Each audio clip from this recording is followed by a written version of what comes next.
Hello again, friends. Well, what have we today? I am embarking on a new project, a rather involved project, I would imagine, to get this rack of equipment you see right in front of you up and running. Now, what is this rack of equipment? This is the Collins HF-80 system. The HF-80 system, you can Google to find all kinds of information about it, was an extremely vast type of system where there were many components, many generations of components, meaning components like these individual units you see here, to create all kinds of capabilities, all the way from 1,000 watts to 10,000 watts and maybe even higher. And just depending on what your needs required, you would assemble a system from the various pieces and components. So this is going to be a long-term project. It's going to be a series of videos similar to my series of videos on the Harris transmitter that I've done and the operating position. This will be quite a significant effort. I want to also try to get it remoted so that I can operate it from my operating position and have it have the rack be not directly in front of me in order to operate. So let's just briefly go over everything here, and this will be a very short video. It's really just a teaser for what's coming. So on the top are some extra components that I got with the system. The very top unit is something called a CT-580. Now, I've found very little information about this, but it appears to be a remote control unit that allows you to control possibly an exciter, because we can see that it has both transmit frequencies and receive frequencies. There was an exciter for the HF-80 system. I think it was called the 8070. I've got no information on this, and it's kind of an odd unit because it has no power input. There's no AC plug in the back. Apparently it gets its power from some remote system. So I haven't figured any of that out, and I haven't found any information. Okay, the next unit below that is one of two receivers that I got with the unit. This is an HF-8054A receiver, 8054A receiver. The A in these models, if it has it, means that it has remote capability, remote control capability. And in this case, this particular one on top here has only 100 hertz tuning resolution, and the frequency synthesis is done via phase lock loop, which is of course a very common way of generating local oscillators, etc., for tuning the for down converting the RF signal.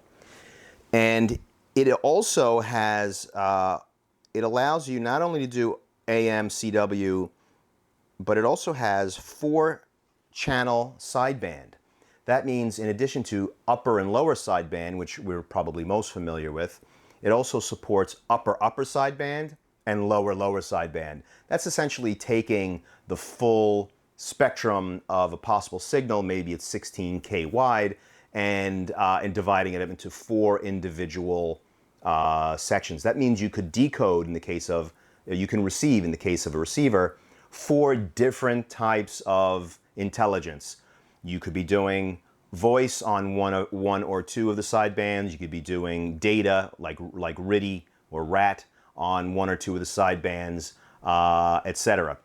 So it's a very interesting unit. And as I mentioned, this one is controlled via phase lock loop. Now let's go. These are sort of extra units. Let's go now to the items in the rack.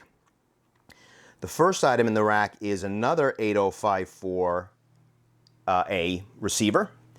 This one is different in that it, number one, it has 10 hertz. If you can see the digits, I'm on 1010 wins at the moment. It's got 10 hertz tuning resolution. And instead of using phase locked loop for frequency generation, it uses a DDS, direct digital synthesis. And this is probably an early foray. I don't know exactly the history of Collins with DDS, but I know that this is a very rare unit in the HF-80 series to be doing direct digital synthesis. And so there are some differences between this and the PLL version. The PLL one that I showed before has some additional filters. We'll see if we can maybe repurpose those. Okay, let's move on. Oh, I will say that even though this looks like it has all 4 sidebands, the DDS, the direct digital synthesis versions of this receiver, only supported upper and lower sidebands. So just the normal 2 sidebands. So I don't know why they bothered to have the front panel have all those goodies. All right, let's move right along. The next item is a 100 milliwatt exciter. And again, this is the model is HF-8014A, A meaning that this is also remotely controllable. And this is also a DDS, direct digital synthesis unit. And I've yet to fire it up. And but this allows, generates 100 milliwatts in preparation for sending that signal into this next unit. This next unit is a 1 kilowatt solid state amplifier.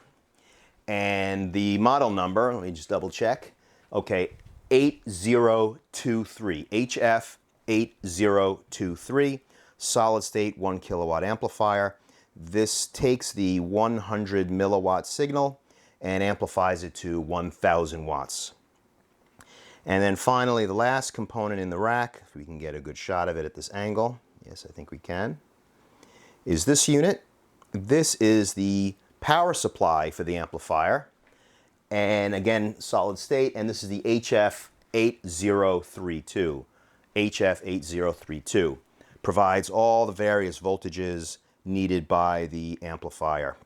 And you could even zoom in here and you can see some of the, you can monitor some of the voltages through on the left, there's a little digital voltmeter to check your status. All right, and so that is it for what we're talking about here. This is going to be a whole series of videos. I hope you will subscribe and make sure you ring the little bell so you can get notified when I've got new items on this series posted. I'll also mention that I've got a bunch of videos in the works and other projects in the works, so it won't be a video after video after video on the HF-80. I will also be doing some other projects in the meantime. All right, folks, have a very good day, and thanks for watching.